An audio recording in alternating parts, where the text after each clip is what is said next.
Kukatpally bus డిపోలో కార్తీక మాసం సందర్భంగా వనభోజనాల కార్యక్రమం ఘనంగా నిర్వహించారు. టీజేఎస్ఆర్టీసీ ఎండీ సజ్జనార్ ఆదేశాల మేరకు ఈ కార్యక్రమం నిర్వహించినట్లు డిపో మేనేజర్ తెలిపారు.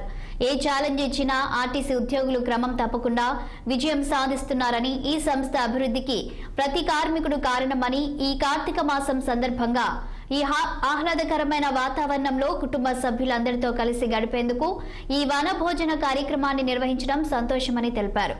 కుకట్పల్లి డిపో కార్మికులందరి తరపున సజ్జనార్కు కృతజ్ఞతలు తెలిపారు. సందర్భంగా ఈ 2024లో మా ఒక టీజీఎస్ఆర్టీసీలో మా honourable VC and MD sir Sajjanar గారు ఒక మంచి ప్రత్యేకించి ఒక కార్యక్రమం ఏంటంటే, మా ఎంప్లాయీస్ అందరూ కూడా సంతోషంగా ఉండాలి, ఈ కార్తీక మాసంని మంచిగా చాలా హ్యాపీగా సెలబ్రేట్ చేసుకోవాలి.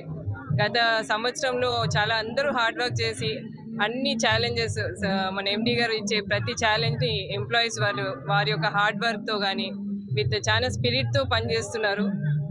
రాఖీ ఛాలెంజ్ కానీ, గతంలో దసరా ఛాలెంజ్, ఎటువంటి ఛాలెంజ్ ఇచ్చినా వాళ్ళ వంతు చాలా కృషి చేసి మంచి రిజల్ట్స్ తీసుకొస్తున్నారని ఒక సంతోష భావంతో ఈ కార్తీక మాసంలో వనభోజనాల కార్యక్రమం అనేది ఏర్పాటు చేశారు. కార్తీక మాసం